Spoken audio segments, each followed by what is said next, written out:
फजाअतहु इहदाहुमा तमशी अला इस्तिहया, फरमाया उन दोनों में से एक चलती हुई आई हया के साथ। मर्द नहीं है तो बेचारी को काम करने पड़ रहे हैं। क़ालत इन्न अबी यदऊक, उस नौजवान से कहा मेरे वालिद ने तुम्हें बुलाया है, तुमने हमारी खिदमत की। तो अब्बा ने क्या कहा, भाई इसने खिदमत की है, काम फ्री में किया है, मगर हम इसको पैसे देंगे। काम फ्री में किया है मगर हम इसको पैसे, खानदानी नोट कर लो भाई, अगर कभी कोई काम फ्री में कर दे मजदूर आदमी, गरीब आदमी, तो आप पैसे उसको दे दिया करें। ये ना कहा करें हमने थोड़ी बोला था, है भाई, हमने थोड़ी बोला था कि कर दो हमारे, कर दिए तो गरीब आदमी तो दे दो भाई। और अगर कभी मजदूर से काम लें तो जितनी उजरत बनती है थोड़ी सी गरीबी डाल के ज्यादा भी दे दिया करें। मजदूरों का तो बेचारों का कोई बोनस ही नहीं होता। अच्छा खैर, इन्ना अबी यदऊका, मेरे अब्बा आपको बुला रहे हैं, लियजज़ियका अजर मा सक़ीत लना, आपने जो हमें पानी पिलाया है हमारे अब्बा आपको इसकी उजरत देना चाहते हैं। हजरत मूसा ने कहा चलो भाई ठीक है। अब इंसान, इससे ये भी पता चलता है कि खामखा का इस्तिग़ना भी दुरुस्त नहीं है। हजरत मूसा ने लालच नहीं की, अल्लाह की तरफ से इंतजाम हो गया, तो जब अल्लाह की तरफ से हो गया फिर ठीक है। बाज लोग देखो, किसी की जेब पे नजर रखना हराम है।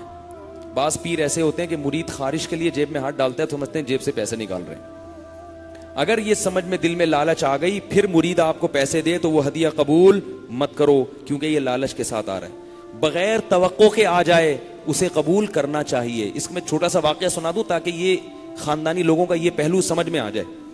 हमारे मशाइख ने एक वाकया लिखा है कि पुराने जमाने में एक बुजुर्ग थे, उनका एक तालिब इल्म था, वो उसको पढ़ाते थे। गुर्बत थी, फक्र फाका था, खाने का इंतजाम नहीं होता था। तो उस तालिब इल्म ने पूछा कि हजरत आपका कितने वक्तों से फाका है? उन्होंने बताया कि इतने वक्तों से मैं भूखा हूं। तो उस तालिब इल्म ने कहा, उठ के चला गया बगैर बताए, और अपनी माँ को बताया कि मेरे उस्ताद इतने वक्तों से भूखे, उनके लिए खाने का इंतजाम करो। माँ ने खाना पकाया, वो लेकर आ गए। इन्होंने इनकार कर दिया। इन्होंने कहा जब तुम यहां से गए ना तो मेरे दिल में लालच आई थी खाना लेने जा रहा होगा, हालांकि बता के नहीं गए थे। तो ये लालच के साथ ये तमा पैदा हो गई, मैं ये कबूल नहीं करता। बच्चा बड़ा होशियार था, उसने कहा ठीक है उस्ताद जी आपकी मर्जी।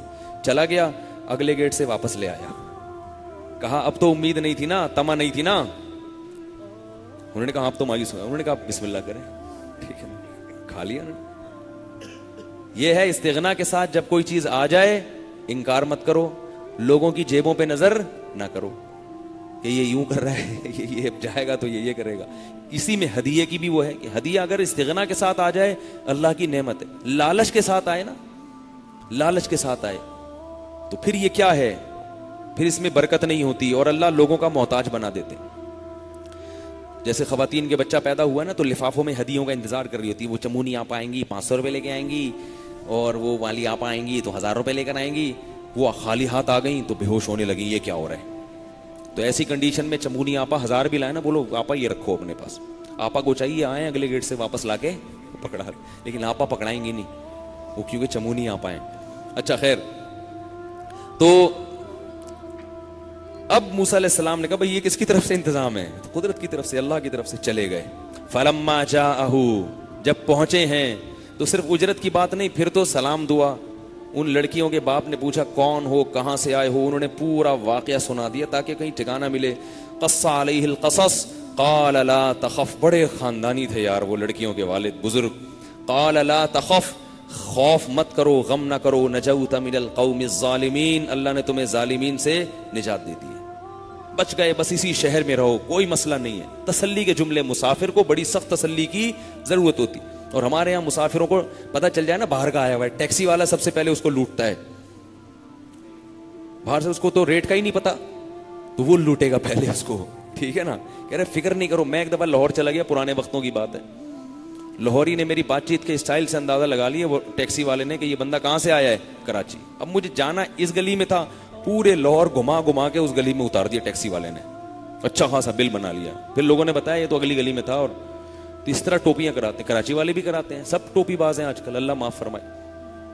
तो अब क्या हुआ है कि बेटियों ने कहा या अबतिस्तअजिरहु, अब्बा इसको भी, ये भी मुसाफिर है, इसके पास कोई ठिकाना नहीं है, और हमें भी घर में मजदूर की जरूरत है, बकरियां भी चरानी होती हैं, पानी भी लाना होता है।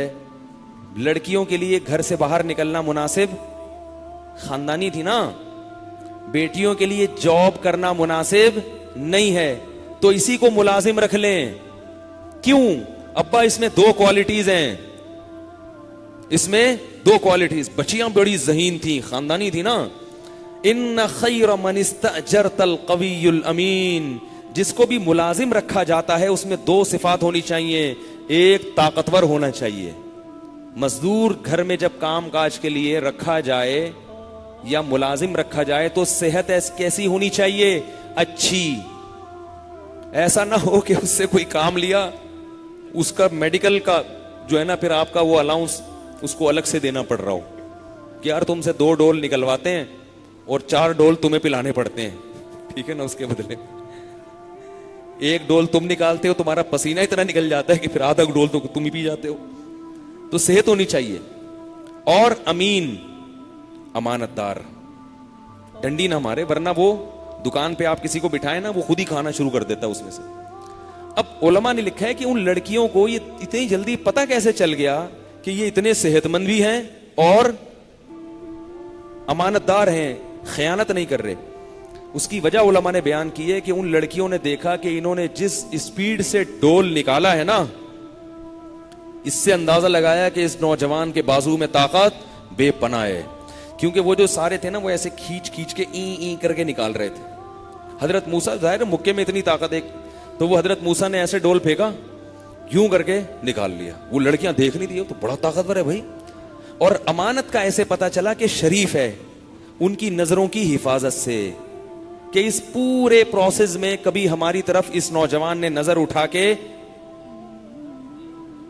तो इससे लड़के जो है ना, उनके खानदानी होने का पता चल गया।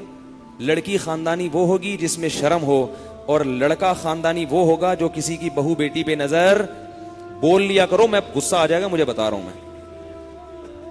हाँ बोलते ही नहीं है यार। जो किसी की बहू बेटी पे नजर ना उठाए, शरीफ। और ये भी बाज मुफस्सिरीन ने कहा कि हजरत मूसा ने उनसे कहा कि जो अपने बाप के घर लेके जा रही हो, तुम पीछे आओ, मैं आगे आगे चल, ताकि बार बार उनके जिस्म पे नजर ना पड़े। तो उससे अंदाजा लगा लिए कि जो किसी की बेटी पे नजर नहीं उठा रहा थोड़ी देर के लिए, वो पैसों में खयानत कहां से करेगा। बेटी कितनी ज़हीन थी, अंदाजा लगा। और बाप उससे भी ज्यादा ज़हीन। बाप ने कहा, ले भाई बेटी के लिए रिश्ता मिल गया। क्योंकि दामाद के अंदर भी दो सिफात, दामाद की सिलेक्शन में भी 2 ही चीजें खानदानी लोग देखते हैं। एक, दामाद की सेहत होनी चाहिए, ताकि वो मर्द है ना, घर का निजाम चलाएगा। अगर वही बेचारा खांस रहा है, पड़ा हुआ है, वो कहां से चला सकेगा भाई, है भाई। वो कैसे बच्चे को पालेगा और कैसे वो सारा, वो तो अंडे कहां से लाएगा, टमाटर कैसे लेने जाएगा, है भाई। सेहत होनी चाहिए ना दामाद की। दूसरा, अमानतदार हो, तकवा हो उसके अंदर। तकवा होगा तो बीवी से मोहब्बत भी करेगा, बीवी के हुकूक भी अदा करेगा। वरना मोबाइल में गफ्फार, सत्तार, वसीम, कलीम के नाम से गर्लफ्रेंड्स के नंबर सेव कर रखे होंगे उसमें। ये हो रहा है आजकल। पैसा नहीं देखना चाहिए दामाद में। आज जो लोग कहते हैं ना, रिश्ते ही नहीं है, रिश्ते ही नहीं है, रिश्ते ही नहीं है, हैं। आपको दौलत चाहिए, बंदा नहीं चाहिए। लड़कियों के बाप को शरीफ लड़का नहीं चाहिए। क्या चाहिए? पैसा। तो फिर रुलो, पैसा तो मिल जाता है, बंदा नहीं मिलता शरीफ। याद रखो, बंदा शरीफ हो, सेहतमंद हो, अल्लाह उसके बाजुओं में कमाने की ताकत पैदा कर देते हैं। खुद भी खा लेगा, आपकी बेटी को भी खिला देगा। तो बाप ने ये नहीं देखा मुसाफिर है, बेरोजगार है, कुछ भी नहीं देखा। बाप ने कहा सेहत अच्छी है, बंदा शरीफ है। तो बेटियों ने ये नहीं कहा क्योंकि उनको इसमें शर्म आई या उनका इरादा ही नहीं होगा।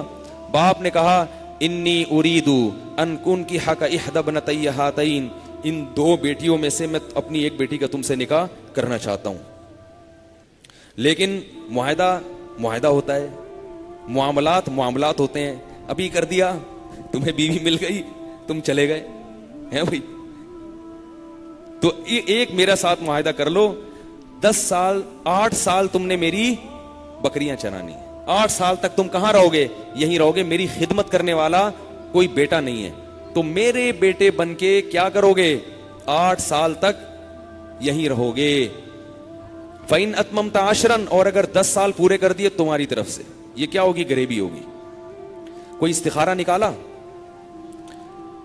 बोलो ना भाई। जब देखा एक नौजवान है, सेहत भी अच्छी है, किरदार भी अच्छा है, उसको हमारी जरूरत और हमें उसकी जरूरत, उसको घर में ठिकाना चाहिए और हमें बेटी के लिए रिश्ता चाहिए, कोई इस्तिखारा निकाला कि तुम जाओ, मैं वो फलाने से फोन करता हूं? इस्तिखारा बार बार मैं गुस्से में आ जाता हूं इस्तिखारे के मामले में।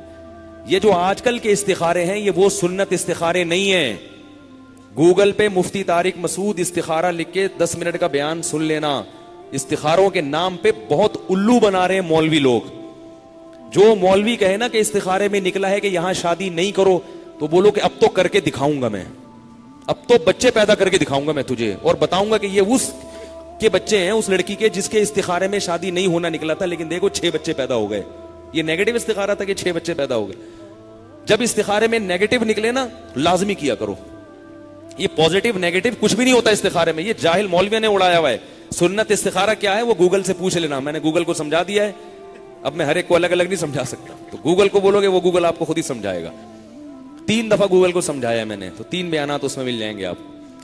तो उन्होंने कोई इस्तिखारा नहीं निकाला। भाई अच्छा रिश्ता मिल गया, क्यों इस्तिखारे की भेंट चढ़ाएं उसको?